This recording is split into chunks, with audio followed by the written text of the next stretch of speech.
ముఖ్యమంత్రి రేవంత్ రెడ్డి ప్రాతినిధ్యం వహిస్తున్న కొడంగల్ నియోజకవర్గం దుద్యాల మండలం లగచర్ల ఫార్మా కంపెనీ బాధిత రైతు కుటుంబాల పోరాటం కొనసాగుతుంది. నిన్న ఢిల్లీకి చేరుకున్న బాధితులు సోమవారం ఉదయం జాతీయ మానవ హక్కుల కమిషన్ను కలిశారు. లగచర్లలో అర్ధరాత్రి సమయంలో తమపై పోలీసులు జరిపిన దాడి గురించి జాతీయ మానవ హక్కుల కమిషన్ కు బాధితులు వివరించారు. ఫార్మా కంపెనీ ఏర్పాటు కోసం భూములు ఇచ్చేందుకు నిరాకరిస్తే తమ వారిని అక్రమంగా అరెస్టు చేశారని ఆవేదన వ్యక్తం చేశారు.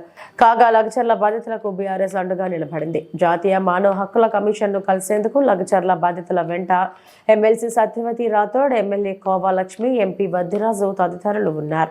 రెడ్డి గారు ఇప్పటికీ బెదిరిస్తున్నారు. మీ వాళ్ళు బయటికి రారు, మీ వాళ్ళు దేశం పట్టుకొని అట్లా అడుక్కో తినాల్సిందే, మీ భూములను మేము వదలము, అక్కడే ఫార్మా కంపెనీ వస్తుంది, మీ వాళ్ళందరికీ ఉరిశిక్షలు పడతాయి, మీరందరినీ ఆగమవుతారు అని చెప్పి బెదిరిస్తున్న క్రమంలో మాకు న్యాయం జరగాలంటే మరి ఢిల్లీలో కేవలం ఢిల్లీ మాత్రమే మమ్మల్ని దేశ రాజధాని కాబట్టి మమ్మల్ని కాపాడుతుంది అనే ఉద్దేశంతో మా గిరిజన ఆడపిల్లలు కొంతమంది భర్తలు జైల్లో ఉన్నారు, కొంతమంది కొడుకులు జైల్లో ఉన్నారు, కొంతమంది మనవాళ్ళు జైల్లో ఉన్నారు, మిగతా వాళ్ళందరూ పారిపోయారు భయానికి. కాబట్టి వాళ్ళు వచ్చి మమ్మల్ని అడిగితే వాళ్ళని ఇక్కడికి తీసుకురావడం జరిగింది. ఇవాళ మానవ హక్కుల కమిషన్ని కలిసాం.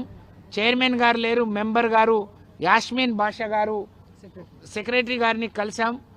అలాగే కొద్దిసేపట్లో ఎస్సీ ఎస్టీ కమిషన్ చైర్మన్లను కలవబోతున్నాం, మహిళా కమిషన్ చైర్మన్ని కలవబోతున్నాం. ఇక్కడైనా మాకు న్యాయం జరుగుతుందని ఆశిస్తున్నాం. ఇంకోవైపు రాష్ట్రపతి గారి సమయం కోసం కూడా మేము రిక్వెస్ట్ని పంపించడం జరిగింది. మేము ఆశిస్తూ ఉన్నాం రాష్ట్రపతి గారు కూడా సమయం ఇస్తే. తను ఒక ఆదివాసీ బిడ్డ, మేమంతా గిరిజనులం, మేము అనేక తరాలుగా మేము భూమిని నమ్ముకొని భూమి పుత్రులుగా అందులో వచ్చే కలో గంజి తాగి బతుకుతున్నాం. మాకు ఇవాళ భూమికి దూరం చేస్తున్నారు, తండకు దూరం చేస్తున్నారు. ధర్నా చేసి 9 నెలలు ఆమె పోరాడి వికారాబాద్ పోయి ధర్నా చేసినాం, కొడంగల్ పోయి ధర్నా చేసినాం, కోసికి పోయి ధర్నా చేసినాం, మళ్ళా అకిన్పేట చేసినాం, లగచర్ల చేసినాం, దుద్దెల చేసినాం, అన్ని దగ్గర ధర్నా చేసినాం. ధర్నా చేసినా కానీ ఒక్క రేవంత్ రెడ్డి రాకడ లేదు, తిరుపతి రెడ్డి రాకడ లేదు, ఒక కలెక్టర్ రాకడ లేదు, ఒక ఎమ్మడో రాకడ లేదు, ఒక గిడ్డవాజీ రాకడ లేదు. నిన్న మొన్నటి నుంచి కలెక్టర్ వస్తే గన్మెన్ తీసుకొని ఐడెన్ కార్డ్ వేసుకొని అన్నీ వేసుకొని ఒక 4 పోలీసులను తీసుకొని వస్తాడు. అగ్రంగా పూరా మన బట్టలు వేసుకొని వచ్చిండు.